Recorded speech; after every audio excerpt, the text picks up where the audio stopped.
What's up, everybody? Mike Cam here. Welcome to another episode of Greetings from the Garden State. We are here in Madison, New Jersey at Harvest Bistro with the owner, Tushar Patel. Tushar, welcome. Hey, nice to be here. Nice to have you on. Well, nice to have you here and do the videotape live. Exactly. And great to be on the show. Yeah, no, I'm very excited. You were on my other show, The Morning Spotlight. That was a year ago now. And we've been that long. Yeah, it's crazy that it's been that long. We've been talking about coming here to Harvest Bistro and doing something with you here. So I'm glad we were able to finally make that happen. Yeah. I'm real excited about it. Absolutely, me too. So let's learn a little bit about Harvest Bistro. So tell us what Harvest Bistro is, what kind of stuff you guys have, all that kind of stuff. So here we go. We started back in August 22nd in '96. So it wasn't called Harvest Bistro this whole time. It was called On a Roll. We're a gourmet deli and catering business. And I would probably choose to say more of a gourmet deli back then. But shortly after being in business for about 3-4 months, realized I need to get into the catering end. Making sandwiches wasn't cutting it. Wasn't going to pay the rent, wasn't going to pay, all the bills. Right. So we had to, I had to really, initially, within the first few months, restructure some stuff and get my name out there in the corporate. And since we have so much in the area, it wasn't that difficult at all. Right. So that, it took off. It took off because, you know what? I was personable. I was there. I was greeting the people, going there physically, handing out little samples and stuff. Right. And then getting to talk to the people right away.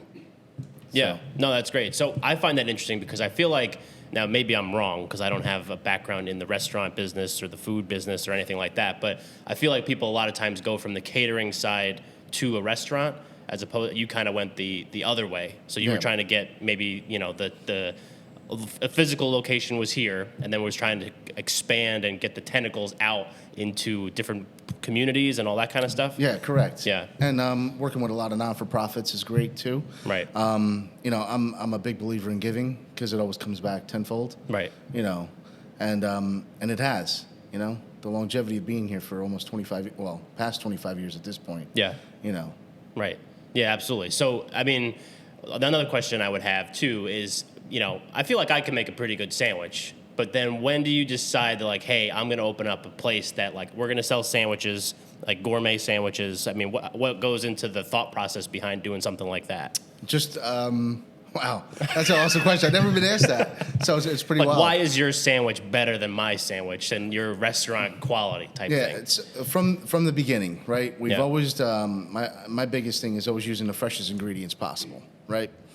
And that is something we've never strayed away from. Cooking our own, proteins, freshest vegetables possible. All of that helped. Not only just salads, but also, sandwiches, but salads as well. Right. And then we used to do some, like comfort food type things. Yeah. Which we still do. So the creating sandwiches is a lot of fun, right? I agree. Yeah. So it's pretty much like you come up with ideas, and I have a test kitchen at home. Yeah. Which is just my kitchen. Yeah. Nowhere to, Yeah. It's not some huge elaborate, Right. thing. It's just me getting in the kitchen and saying, hey, what is in the fridge? Let's put a couple different things together and see what it is. Come back here, try it out. A couple of my regulars say, hey, try this sandwich out. What do you think? And, and then it takes off from there. Right. So, and then we're always, we could take one protein and add 1,000 different things to it. Yeah. And turn it into 1 million different things. Yeah. Right? Yeah, exactly. So it's variety. Right. That's key. Yeah. We just don't want to give you the same old boring sandwich. Right. Ham, turkey, whatever. Yeah. On a roll, lettuce, tomato, mayonnaise. Right. Anybody can do that. Yeah, you can do that at home. You don't need to pay money to go do a sandwich like that. Yeah. And the other key is making our own dressings. So not your mayonnaise, mustard, stuff like that. But, we make our own honey mustard. We make our own balsamic vinaigrettes. 95% of what you get on your plate is made here. Yeah. which I think is awesome, and why the quality, which I mean I've eaten here before, and I think the quality is just off the charts. So maybe you may mention this in your previous answer, but I just do want to touch on it again. So it was On a Roll to start, which I think is a great name. At what point do you rebrand into Harvest Bistro? Gotcha. So here we go. We're at the 21st anniversary, and it just got to a place where, you know what, I wanted to open for dinner. Yeah. And you're not going to On a Roll for dinner. No. Right? Because you're thinking, all right, well, I'm just going to go in a pair of shorts. And not that we're fine dining or anything like that, but, you know, we wanted, what I wanted to do was incorporate how I love to cook at home into the restaurant. Yeah. And, you know, hired a really good guy to be my right-hand man here because I want to come out of the kitchen as well. Right. Because if we're going into the restaurant, I wanted to be the part of the front end, you know, the face behind, as I have been over the years. So bringing Walter on has been an incredible addition to, you know, the Harvest Bistro team, and he's still with me till today. Yeah. Unfortunately, we don't do dinner anymore from pandemic reasons. Yeah. You know, I give this. I give a lot of things I do about 3 years in business to see where it takes off and all. And we were going into our third year. Right. It was growing, but we got to a place where we had to pretty much just, you know, put it on hold right now. Yeah. Which is fine. You know, we have talks about redoing some things, but we'll see. So getting back to the Harvest Bistro piece. Yeah. The name came through a lot of, you know, just, I'm a man of faith. Yeah. Right. So prayer, meditation, and all that stuff. There was things I was going through in life, and you know, during the time of harvest is the hardest time in a farmer's, you know. Yeah. Life. Yeah. Life. Right. So it's sun up, sun down, working, and that's pretty much what I did. There was stuff I was going through mentally, physically, spiritually, and you know, and then you reap. Yeah. And that's where we're at right now. Right. So you know, we've navigated through so many different, you know, transitions, and I don't want to say recessions. Yeah. I'll call those transitions: housing market, stock market, 9/11, unfortunately. Yeah. You know, and then my personal things that I had to go through, and then lastly, now we're still dealing with, which has been the longest and the most difficult, is the pandemic. Yeah, exactly. Yeah, and I think that's interesting too because it's. I think, you know, you always hear about restaurants. I mean, I live in Morristown. You see restaurants opening, closing, like within months sometimes. Right. And here you are 25 years later, still chugging along and going through all those things. Do you ever kind of like take a step back and like reflect on how long you've been able to sustain some success? Because, you know, there's a lot of stuff going on here, downtown Madison. I mean, it's a bustling downtown area. Right. And here you are 25 years later, now doing the Greeting from the Garden State podcast. So congrats, you made it. You know, Thanks. I was hoping 3 years into this I made it, but 25, yeah, it speaks a lot. You know, so what makes it easy? If you love what you do, you keep doing it. Right. I love it, and I love seeing the expressions on people's faces. You know, I love setting up for an event and everyone's talking in the middle of it, say, wow, this is great. Go try that. Go try this. You know, it's just a wonderful feeling, you know? Yeah. And it keeps you going. It really does. You can have the worst day possible, but then when someone tastes something that comes out of your own place and it changes, you know, the expression on their face, it's just... Yeah. It makes you feel good. Yeah, it does. Yeah, whether you're cooking at home, I feel like, or at a restaurant, you still get like that same, you know, thing, and you're able to reach a broader audience and, you know, customer base than maybe me cooking out of my apartment's kitchen. But yeah, so do you have a culinary background, or was this just something that you just said, hey, let's start it? It's a hobby. Yeah. I love to cook. Yeah. You know, I started cooking when I was like about 10, 11 years old. Right. I grew up with a family of great cooks. You know, everybody has signature dishes. Everyone has, you know, you name it, we can cook it at home. And it's just been great. My father and I, we took over all the holidays. Okay. You know, and we were doing, Thanksgiving was our biggest one. Yeah. You know, so prepping turkeys and all that stuff. And, you know, we'd have anywhere from 35 to 45 people over for Thanksgiving. Yeah. So there you go. There's my catering. That's a good practice. You know, that's how I got my quantities going for catering, right. learning that end of the business. Yeah. And so, I mean, the catering side, does it go beyond maybe just like the standard menu here? Is it just a different type of thing? How does that work? Yeah, it's a completely different menu. But we also use our regular standard menu, our lunch menus, dinner menus, and stuff like that to add, because there's things that people want to, here, perfect example, our buffalo or, balsamic cauliflower. People love that. They want to have that at their party. Yeah. It's tough to do it there just because, it comes flash fried out of the deep fryer. So to get that same experience back at home, we have to, rework it. But it's such a huge hit. Yeah. It really is. So, awesome. Yeah, we'll do whatever. And even there's things not on our menu, we will incorporate.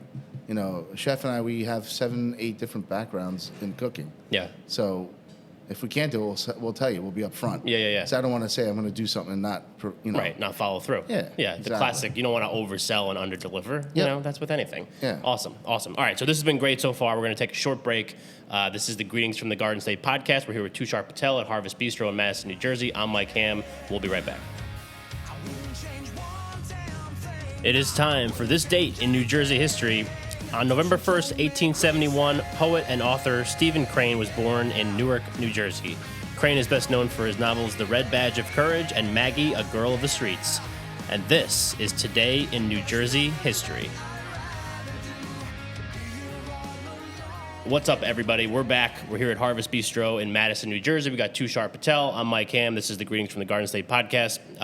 We just spent the beginning part of the show, the first segment here, talking about the background of Harvest Bistro, the history of it, the origins of On a Roll, and kind of how you got yourself here today. And we, in those questions and those answers, we talked a little bit about, kind of events that you've had to weather, whether it be 9/11, like you said, housing crisis, stock market crashes, and then obviously the pandemic. So kind of take me through what it's been like trying to navigate over the last year and a half here at Harvest Bistro and your staff. Yeah, it was really unsettling, to say in a nice way. So 2 days of just like pulling hair out of my head and trying to figure out what am I going to do. Just buying a house, and got a mortgage and, other things going on. And so sitting back, so I have a great team of men that always speak into my life. Mentors, pastors, things like that. So, and each one handles a different part of, my life. Right. And so we just got together, we spoke about it, and, we said, hey, time to restructure. And so there was things that I wanted to do and incorporate in the business a long time ago. Perfect example was family style meals. Everyone's going to be home. Yeah. And all we could do was take out, right? Right. So we changed our whole menu around in a couple of days, to gear our menu to go, our dinners to go. Yeah. And it took off really well.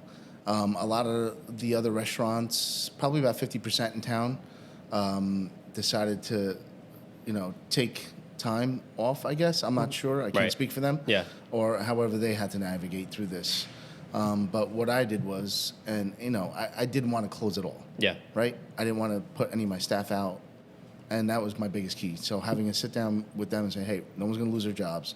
We're going to keep pushing. We're going to do any and everything that, what it takes to service our community. Yeah. And to keep the business alive. And, like within the first few months, we heard so many horror stories. Yeah. People closing down, just can't make it. Right. Things like that. And, the government assistance was difficult to trying to get. I'm sure I'm not the only one that had a problem. Yeah.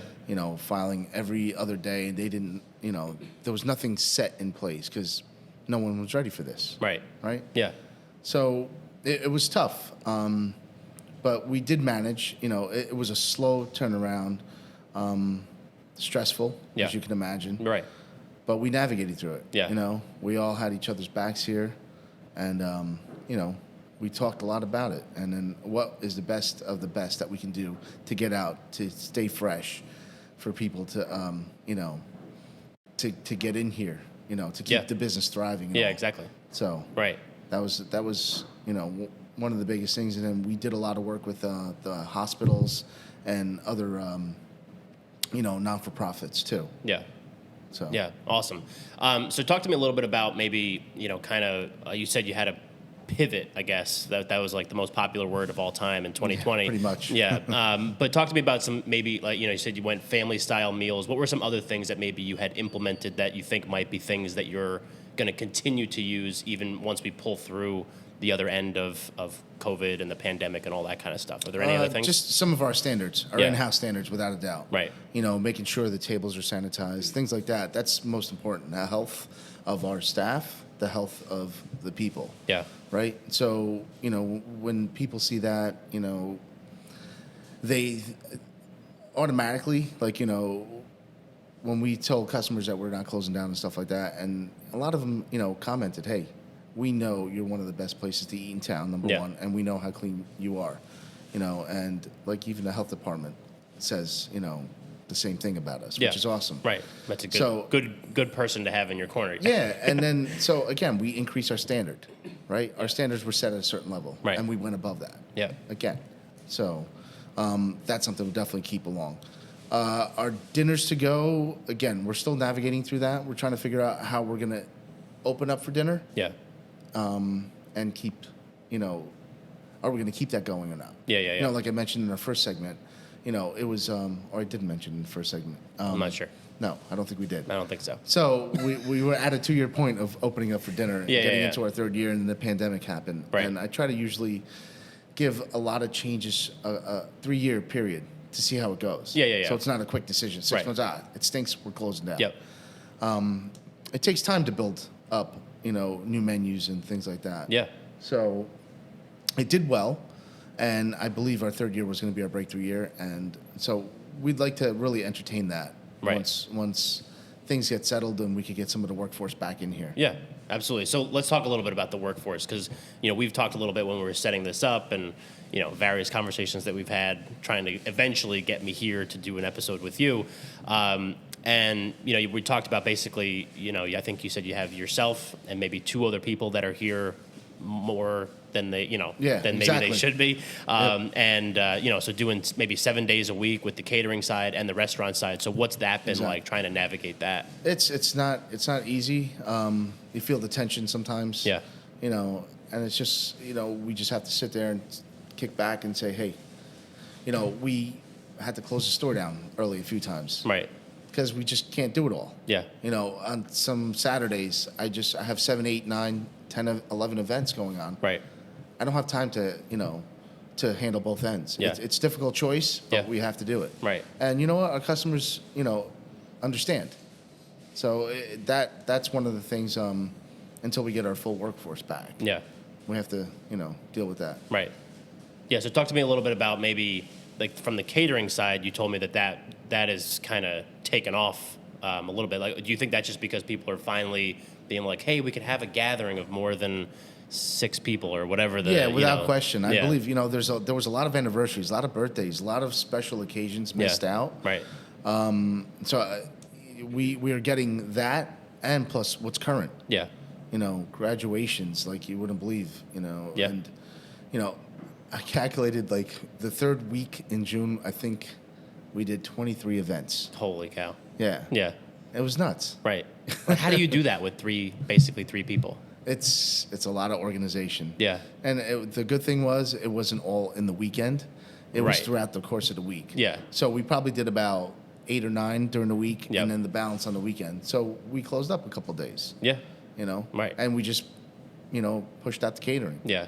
So you have to balance it out where the finances are coming in and where they're not. Right. You know, and not that the store doesn't bring in, you know, the gateway to catering is by eating here. Yeah, exactly. You know? You're like, wow, I really like this place. Yeah. Do you guys do events type of thing? Right, Yeah. exactly. Yeah. So that speaks more volume than, you know, any advertising you could do. Right, exactly. You know? Yeah, if they like your stuff and they want you to do your, you know, your kid's graduation party or whatever, then, you know, there you go. I think that's fantastic. So, you know, maybe kind of progressing through this, you know, I know you're talking about like the labor force and all that kind of stuff, but kind of maybe where do you see you know, does the future look maybe the way that it did like right before you said the pandemic, or do you think that maybe, you know, kind of as you're seeing the catering kind of take off and different things like that, do you see maybe the approach to the business changing at all? I don't see an approach changing to the business.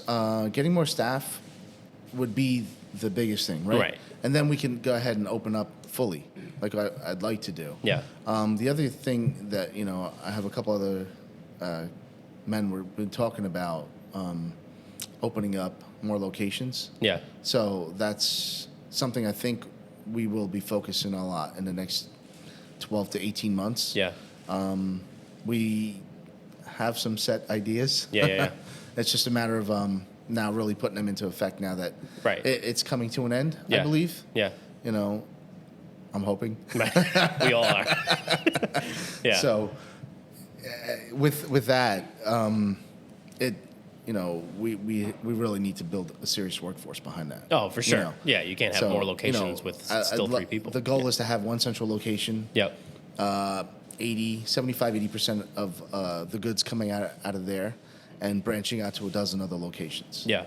You know, that's the goal. Right. So I find this just very interesting, because you mentioned, some places, just, in my own community, watching some places kind of put the pedal to the metal a little bit, like, hey, we're going to adapt and change and do different things. And other places kind of, going recluse and holding on, being like, we're going to shut down for a little bit, weather the first part of the storm, back in early 2020. And then obviously you were a pedal to the metal guy. And do you think that was a huge difference maker in kind of where you are today and being able to weather that storm? Yeah, I think we gained serious confidence from our community. Yeah. Knowing that, stuff like this isn't going to set us back. Right. It's just going to help push us forward to get our product out even more. Yeah. And, even better quality as possible. Yeah. It was tough because supplies were really low last year. Oh, yeah, right. And we're still dealing with a lot of that. Yep. And we're seeing such a huge increase in price for goods. Yep. It's gone up literally 50%. Yeah. I had to raise prices. And, cost of wages gone up. Right. Cost of food. Everything's gone up. Yep. So it's inevitable. Yeah. Of what's going to happen in the future. Exactly. So awesome. Yeah, no, that was great. So we're going to take our second break, our last break of this episode, because we're talking about community. I think that's a perfect segue into our next segment, which is going to be all about the community. So Tushar Patel, Mike Ham, this is the Greetings from the Garden State podcast. We are here at Harvest Bistro in Madison, New Jersey. We'll be right back. It is time for your New Jersey fun fact of the day. Did you know that during the Revolutionary War, more battles were fought in the state of New Jersey than any other state? And that is your New Jersey fun fact of the day. What's up, everybody? Welcome back to the Greetings from the Garden State podcast. I'm Mike Ham. We're here with Tushar Patel at Harvest Bistro in Madison, New Jersey. So we've just gone through the background of Harvest Bistro and on a roll at the beginning, the 25 years that you've been here in Madison. And then here at the second segment, we talked a lot about current events, for lack of a better term, and kind of navigating that and what you guys have been doing. But usually with the third segment we like to do on the show is kind of see the tie-ins that you have and the relationship that you have with the community. So we kind of finished at the end of the last segment talking a little bit about how the way that you guys weathered the, COVID and the pandemic and all that kind of stuff built a lot of trust and faith with the community around here. So let's talk about that a little bit, because obviously you've been here for 25 years, but obviously, like last year was an opportunity for you to build even more trust and faith with the community. So talk to me a little bit about that. Yeah, it was huge to have that community presence throughout last year and going into this year. Yeah. A lot of people have moved out. A lot of people have moved in, right? So our name is, it's out there. Right. It really is. And Yeah. I don't like to boast much, but it's funny. It's like, one person posts, love this place, all that stuff. Yeah. It's just great to hear that from the community Yeah. and, to be well respected. Right. And I think those are key, obviously, to running any business. Yeah. Food, insurance businesses, title businesses, Yeah. you name it, and you have to give back. That's huge. Yeah. Because as business owners, we don't set anything in stone, but we are like Main Street, Yeah. and we Main Street biz, right? So Right. we have to support those that support us. Yeah. Right. And sometimes it does, it gets frustrating because you get the same person coming in over and over again. Right. And you don't see anything from the one person, but then you have to look on the outside of it, right? Yeah, exactly. Because that one person's coming, faithfully to do their job. Right. But we don't know how many other people are getting it. It's getting in front of. Yeah, exactly. Right. So, and that's something I learned a while ago. right? After being in business a couple of years, say, all right, well, it's the same person. Yeah, because you know what? They're doing the job because that's it's on their heart, Yeah, right? right. And the community's on my heart. Yeah, exactly. So I got to give back. Right. Right. And it's done tremendous for us. Yeah. Right. Through churches, through schools, non-for-profits, you name it. And we're always willing. You know, the Madison Education Foundation, I'm big on that. You know, I'm big with the arts too. Yeah. You know, and anyone that wants to come in and have a conversation about, you know, hey, we're doing a fundraiser, give me a bottom line. Right. What do you need? Yeah. You know, what do you need? How much can you spend? How high end can we go? Things like that. We're willing to work with you. Right. You know, because getting our name out there is important, right? Exactly. And it comes back. It really does. Right. And I've seen it over and over again. Yeah. You know, through all these little, you know, mini setbacks we've had throughout the years. And, you know, it just creates a greater sense of presence in town and community. Yeah. Yeah. Exactly, and I think one of the other things that you mentioned, I think in our first segment, was you know, doing some stuff with the local hospitals and all that kind of stuff. So talk to me about the importance. I mean, it's probably a very obvious answer, but the importance of making sure that you did, you know, give back to those types of places and those types of people. All right, they were working endless hours. Yeah. I have two older sisters that are both in the medical field. Yeah. So I heard firsthand from them how it was. Right. You know, and it wasn't an easy time for them, you know, and the pictures don't do them justice. No, they don't. Because you didn't see when they got home. Yeah. You know, how exhausted they were and how they had to come home to their families and they had to go through a separate process of re-entering their home. Yeah. You know, like literally taking their clothes off from work, like in the garage or wherever they had their little area to keep it separate from, you know, the family, the kid, especially, you know, the kids. Right. So, you know, I saw that with my sisters. Yeah. Right. And it was just like, wow, you know, it's serious enough that they have to go through all these protocols. Yeah. Right. So to give back and to help them, and, you know, we worked with, there was a Flag 2020 non-for-profit, worked in the area, 2 women, one from Madison, one from Chatham, put this great partnership together with a bunch of restaurants to help us stay afloat. Right. And they did a phenomenal job, raised an incredible amount of money to help support us, to help, you know, feed the you know, frontline workers. Yeah. And, you know, it just didn't include the hospitals. Don't forget, you know, the EMTs, the police department, fire department, are all part of that. You know, they worked endless hours because, you know, they were on call nonstop. Right. So we did whatever we could for them. Yeah. You know, and even like funeral parlors. Yeah. You know? Right. So. Yeah. Definitely. And, you know, I think that to me, that's one of those things, and I'm a firm believer, and it seems like you are, and I think you mentioned it too, that the more good that you put out into the world, not that you're doing it for a purpose, but eventually the good starts to come back to you, because once you start surrounding yourself with people like you just mentioned, you know, those are the people that you want to surround yourself with, you know, and that just helps everybody kind of row the boat in the same direction. Yeah. Yeah. Yeah, there's a lot of, you know, changes coming up. You know, I think the pandemic, you know, it changed a lot of people's views, ways of thinking. Sure. And, you know, we'll help navigate through that. Yeah. You know, do we like to do the things that we're asked to do?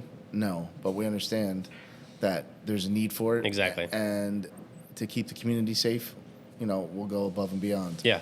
Right. Also, I mean, can we talk a little bit about just like, you know, being on this main drag here? What's the name of this road again? I always forget in here in Main Madison. Street? Main Street. That's duh. What a host. Yeah. But talk to me about maybe like being on this main street right here in Madison, you know, and just be like, does that obviously must play into the community aspect, because there's always, I mean, anytime I drive through here, there's always like a lot of stuff going on, I feel like. So being a part of that. We do have a lot of, you know, community events that go on constantly between parades, Bottle Hill Day, which is coming up this weekend, and then just a lot of, you know, car shows. We used to do an art show. You know, it's sad that we haven't been able to see that, but it's good that it's coming back. Yeah. And it'll be stronger than ever. Right. You know? Proper protocols have been put in place. So everyone can enjoy the event and get back to, you know, how it used to be. Yeah. You know, I don't like to say normal, you know. Right. It's going to be just a different normal. Yeah. Yeah, Right? right. So you adjust as you do with everything else. You know, you have a newborn in the house. All right, well, we have to take proper precautions, make sure newborn's safe. Exactly. Hey, Right. so same thing, applies here. Right. We just do what we have to do. Yep. Move forward. Yeah. And and keep learning from this. Yeah, exactly. And also one of the things, I think I saw this on maybe your Instagram or your Facebook page. Instagram is Harvest Bistro NJ, right? Correct. Yeah, there's the plug right there. So Harvest Bistro NJ, and I think it might have been over at that table over there. You were sitting with Nick Mangold doing something with his barbecue sauce company. Right. Is that something that you guys do, or is like a partnership type of thing, or was it more of like a It was just a one-time deal. One-time deal. We had we were doing themed meals once a week for a month. And then with Nick, we just, he's a great customer of ours. See him in town all the time, and he's, always gives back to the community as well. Yeah. And, just approach him and say, hey, let's work on something. Let's come out with a barbecue menu. That's cool. And all that. And, it did well. Right. Yeah. We sold some, good stuff, and we were able to give back to the community with some of the proceeds. Right. Yeah, which is again ties right back into the community aspect of it. So I'm pretty sure we hit all the stuff that I think that we were talking about that we wanted to hit. So if people want to get more of Harvest Bistro, obviously they can come down here and order something, or with the catering side. But where can they go? Maybe website. We just plugged the Instagram to get more information and maybe learn more a little more about the business. Yeah, harvestbistronj.com is our website. There's an online ordering portal there and delivery service that we use. We use a local guy, tapfood.us. You can access it right from there. Our Instagram account, as you mentioned, Harvest Bistro NJ, and same thing with our Facebook, capital H Harvest, capital B Bistro, capital N, capital J, and look us up on Facebook. Follow us because we're changing menus all the time. Yeah, we just started our new fall menu. So, awesome. Yeah, and come walk in the door. Yeah, say hi to us. Yeah, exactly. So if people are maybe unsure of what they want to get, maybe what are some if you come to Harvest Bistro, you have to get the coconut chicken red grape salad, chicken fingers, pesto chicken wrap. There's just so much. Our new specials. Yeah, our chicken and waffles have been a big hit already. So there's just we'll definitely keep you coming back. Yeah, and for keep sure. it interesting for you. Yeah, exactly. So, no, I love that. It's just the innovation and all that kind of stuff. I think is phenomenal. And the address here is what? 50 and a half Main Street. 50 and a half. Yeah. Interesting. Right downtown, a stone's throw from the clock. What's the half? How does that work? Well, we are supposedly sharing half of this side with okay, I got you. So, but they're not 50 and a half as well. So it's just it's stuck. And it's crazy because the half, we always, when we came out with our dinner menu, we decided on going with half portions. Oh. So that's that's it plays into it. That's like a branding type of thing. Yep, that's good out of you. So awesome. Awesome. All right, so this has been another tremendous episode of the Greetings from the Garden State podcast. Obviously, I'll make sure that I put Tushar and Harvest Bistro's links and the address in the show notes like we do for all of our episodes. Also, if you want to reach out to the show, Greetings from the Garden State at gmail.com, and the Facebook community, Greetings from the Garden State on Facebook. We'd love to have you and learn more about maybe different other places that you would like to see on the show. Tushar, thank you again for doing this with us. This was tremendous. Pleasure. It was awesome. Thank you. I appreciate it. Fun. Absolutely. Yeah, it's good to be here. Good to be back here. This was fantastic. So, and everybody else listening, thank you for listening, and we'll catch you next time.